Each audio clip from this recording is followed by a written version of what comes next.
Channel को subscribe करने के बाद घंटी को दबाना न भूलें ताकि भविष्य के वीडियोस आप सरलता से देख पाएं।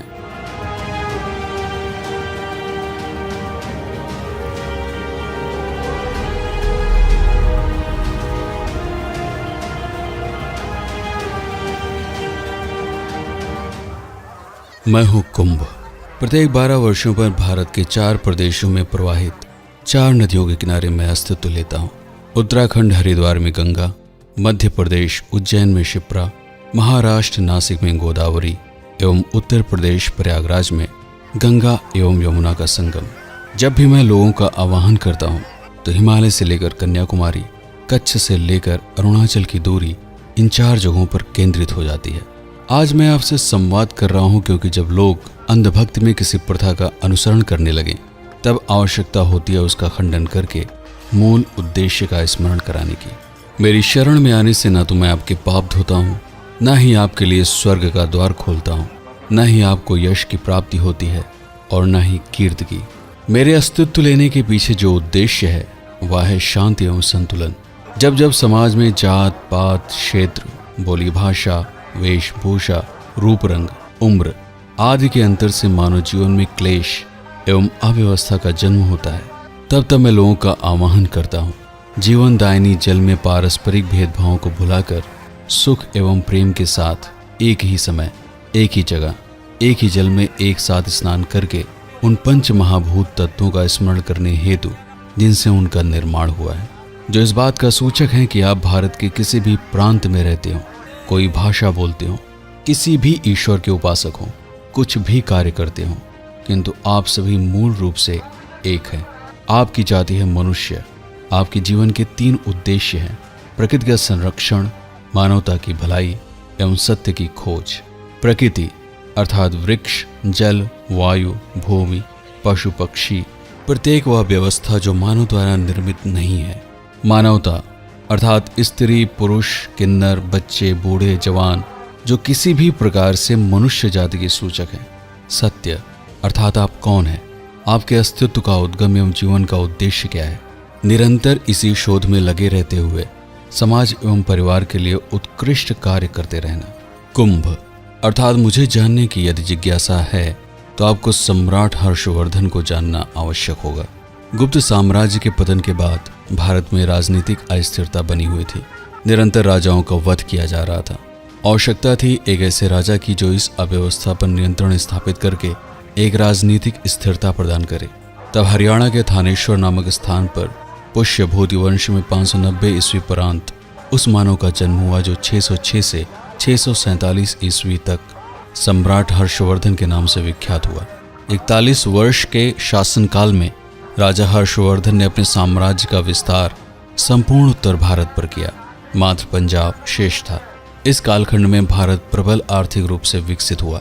धर्म एवं विदेशी व्यापारियों के प्रति सम्मान के भाव ने हर्षवर्धन के चरित्र को सुदूर प्रांतों तक प्रसारित किया। चीनी यात्री वेनसोंग ने अपने लेखों में हर्षवर्धन के अद्भुत प्रभावशाली चरित्र का प्रशंसनीय वर्णन किया है। हर्ष न सिर्फ महान शासक था बल्कि एक उत्कृष्ट वीणावादक एवं नाट्य लेखक भी था। संस्कृत गद्य के महान लेखक एवं कवि बाणभट्ट ने हर्षवर्धन का संपूर्ण जीवन चरित्र हर्ष चरितम में वर्णित किया है।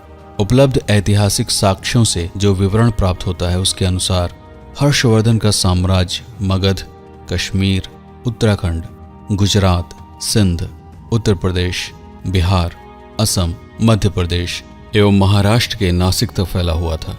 सभी को एक सूत्र में बांधे रखने एवं व्यापार को पूरे साम्राज्य में समान रूप से विस्तारित करने के लिए एक ऐसे आयोजन की आवश्यकता थी जिसका केंद्रीभूत उद्देश्य व्यापार से अधिक धर्म हो।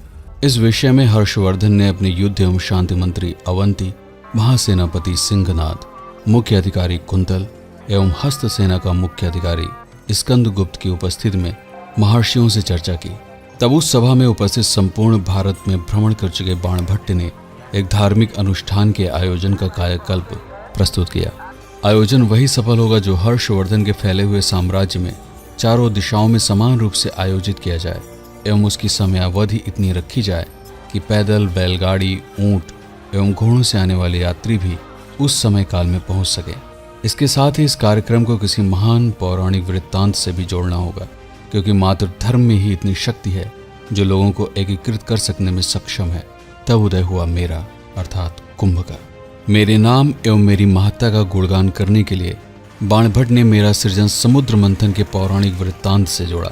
शुक्राचार्य की शक्ति से बलशाली दैत्य राजा बलि के प्रकोप से ग्रसित, दुर्वासा ऋषि के श्राप से क्षीण हो चुके देवराज इंद्र ब्रह्मा के साथ भगवान विष्णु के पास पहुंचे। तब समुद्र मंथन की युक्ति सुझाई गई। समुद्र मंथन से 14 रत्नों की प्राप्ति हुई, जिसमें से अमृत का कलश अर्थात कुंभ लेकर स्वयं धन्वंतरी जी प्रकट हुए। जब दैत्यों ने उनसे अमृत छीनने का प्रयास किया, तब धन्वंतरी जी ने अमृत को बचाने के लिए उसे 4 स्थानों पर छुपाने का प्रयास किया। हरिद्वार में गंगा नदी, उज्जैन में शिप्रा, नासिक में गोदावरी एवं प्रयागराज में संगम। इस घटनाक्रम के दौरान अमृत की अल्प बूंदों से वहां का जल प्रभावित हो गया, अर्थात जल में दैवीय गुण उत्पन्न हो गए, जिसमें पाप को नष्ट करने की क्षमता के साथ ही मृत्यु के बाद परलोक में स्वर्ग की प्राप्ति संभावित थी। इस पौराणिक कथा के साथ ही मुझे अस्तित्व दिया गया, किंतु यह पौराणिक कथा पूर्ण रूप से अर्थहीन हो ऐसा भी नहीं है।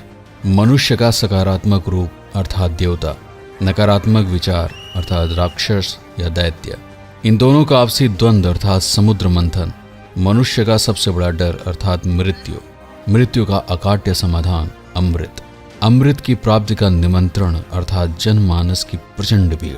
यानी एक सफल आयोजन व्यापारिक दृष्टि से भी और धार्मिक दृष्टि से भी। चीनी यात्री वेनसांग के अनुसार हर्षवर्धन ऐसे आयोजनों में उदार भाव से दान करता था, जिसने कुंभ के आयोजन को और अधिक सफल बनाया। इसने एक साथ कई उद्देश्यों की पूर्ति की। हर्षवर्धन के साम्राज्य का व्यापार बढ़ा। एक विशेष कालखंड में आयोजित होने वाले कुंभ ने हिंदू धर्म को और अधिक दृढ़ता दी, लोगों में एकता एवं सद्भावना की स्थापना हुई और भारत उस कालखंड में एक प्रबल राष्ट्र के रूप में उदय हुआ। 200 सालों तक कुंभ की प्राचीन प्रथा चलती रही, लेकिन इसके पश्चात आदि शंकराचार्य ने इसमें कुछ नियमों एवं सिद्धांतों का समावेश किया, जिसमें अखाड़ों की स्थापना के साथ ही नागा बाबाओं का स्नान आदि प्रथाएं आरंभ की गई। साथ ही कुछ और मान्यताओं को पौराणिक कथाओं से जोड़ा गया, जैसे अमृत का कलश लेकर धन्वंतरी जी 12 दिनों तक भटकते रहे। चूंकि देवताओं का एक दिन पृथ्वी पर 1 वर्ष के बराबर होता है, अतः 12 वर्षों बाद पृथ्वी पर महाकुंभ का आयोजन किया जाता है। इसी के साथ प्रत्येक 3 वर्षों पर कुंभ एवं 6 वर्षों पर अर्ध कुंभ का आयोजन किया गया। आशा है आपको कुंभ का यह ऐतिहासिक और पौराणिक विवरण पसंद आया होगा।